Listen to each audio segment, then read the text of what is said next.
Hello. അപ്പോൾ എല്ലാവർക്കും ഇന്നത്തെ ഒരു ചെറിയ കുക്കിംഗ് വീഡിയോയിലേക്ക് സ്വാഗതം.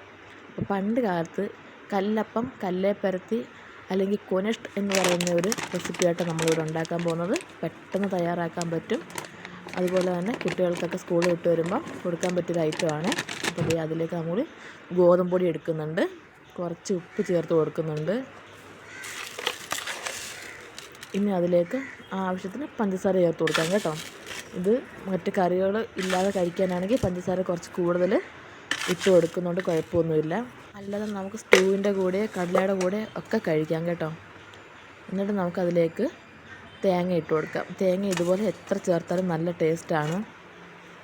അപ്പം നമ്മളതിലേക്ക് തേങ്ങ ചേർത്ത് കൊടുക്കുന്നുണ്ട്. ഇനി കുറച്ച് വെള്ളം ചേർത്ത് ജസ്റ്റ് ഒന്ന് കുഴച്ചെടുക്കാം.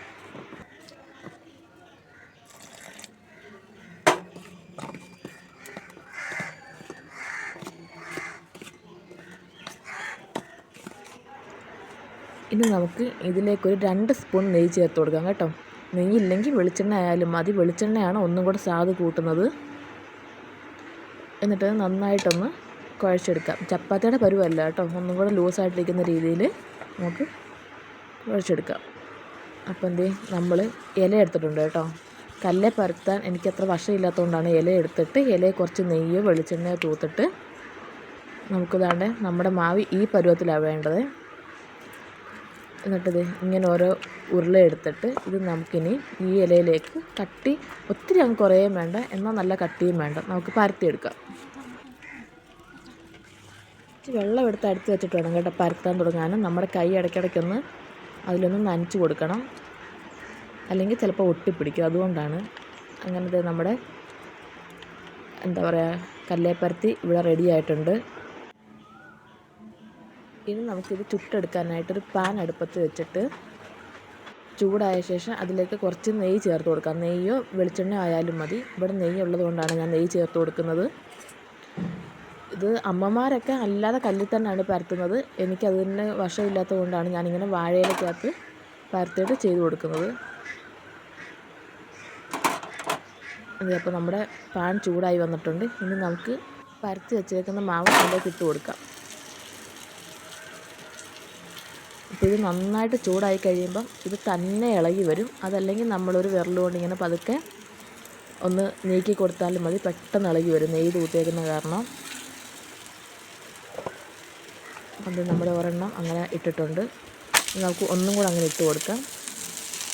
നന്നായിട്ട് ചൂടായി വരുമ്പോൾ തന്നെ ഇളകി വരും കേട്ടോ, നമ്മളൊന്നും ചെയ്യേണ്ട കാര്യമില്ല.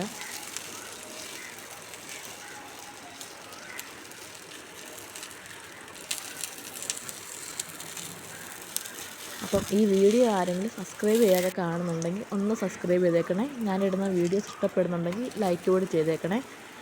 അപ്പം നമ്മുടെ കല്ലേപ്പരത്തി അല്ലെങ്കിൽ കൊനിഷ്ട് ഇവിടെ തയ്യാറായിക്കൊണ്ടിരിപ്പുണ്ട്. അപ്പം നമ്മൾ 2 ഭാഗത്തും എണ്ണയോ നെയ്യോ തൂത്ത് കൊടുത്ത് വേണം കേട്ടോ ഇത് ചുട്ടെടുക്കാൻ. അപ്പം ഞാൻ ഒരെണ്ണം ചുട്ടെടുത്തത് ഇട്ട് കൊടുത്തപ്പോഴത്തേക്കത് ചുരുണ്ട് വന്നുപോയി. അങ്ങനെ ലോ ഫ്ലെയിമിൽ വെച്ച് നമ്മൾ തിരിച്ച് മറിച്ച് വിട്ട് ഇടയ്ക്കിടയ്ക്ക് എണ്ണയും കൂടെ തൂത്ത് കൊടുത്തിട്ട് വേണം കേട്ടോ ഇത് നന്നായിട്ട് ചുട്ടെടുക്കാൻ. ഹൈ ഫ്ലെയിമിൽ വെച്ചാൽ ഇത് കരിഞ്ഞു പോകാൻ സാധ്യതയുണ്ട്. കാരണം കട്ടിയുള്ളത് കാരണം ഭാഗം മൂക്കത്തുമില്ല, പുറം പെട്ടെന്ന് കരിഞ്ഞു പോവുകയും ചെയ്യും. അതുകൊണ്ട് ലോ ഫ്ലെയിമിൽ ഇട്ട് വേണം നമുക്ക് ചെയ്യാൻ. ഇത് മറ്റ് കറികളൊന്നും ഇല്ലാതെ പച്ചയ്ക്ക് തിന്നാൻ നല്ല സാധനമാണ്. കുട്ടികൾക്കൊക്കെ ചുമ്മാ കൈ കൊടുത്താൽ അവരിങ്ങനെ കൊണ്ടു നടന്നാൽ കഴിച്ചോളും. അപ്പം ഏകദേശം നമ്മുടെ കല്ലേപ്പരത്തി ഇവിടെ റെഡിയായി വന്നിട്ടുണ്ട്. കല്ലേപ്പരത്തി എന്നാട്ടോ ഇവിടെ പറയുന്നത്. ഇനി മറ്റ് സ്ഥലങ്ങളിൽ നിന്ന് എന്താ പറയാമെന്നറിയത്തില്ല. നമുക്ക് ഒരു ട്രിപ്പ് ആയിട്ടുണ്ട്, അത് നമുക്ക് മാറ്റാം. അടുത്തത് നമുക്ക് ഇതുപോലെ ചെയ്ത് കൊടുക്കാം കേട്ടോ. അങ്ങനെ നമ്മുടെ സ്വാദിഷ്ടമായ പഴയകാല കല്ലേപ്പരത്തി അല്ലെങ്കിൽ കൊനിഷ്ട് ഇവിടെ റെഡി ആയിട്ടുണ്ട്. അപ്പം നിങ്ങൾക്ക് ഇന്നത്തെ ഈ വീഡിയോ ഇഷ്ടപ്പെട്ടു എന്ന് വിചാരിക്കുന്നു. വീഡിയോ ഇഷ്ടപ്പെട്ടാൽ ലൈക്ക് ചെയ്ത് ഷെയർ ചെയ്ത് സബ്സ്ക്രൈബ് കൂടി ചെയ്തേക്കണേ. Thank you.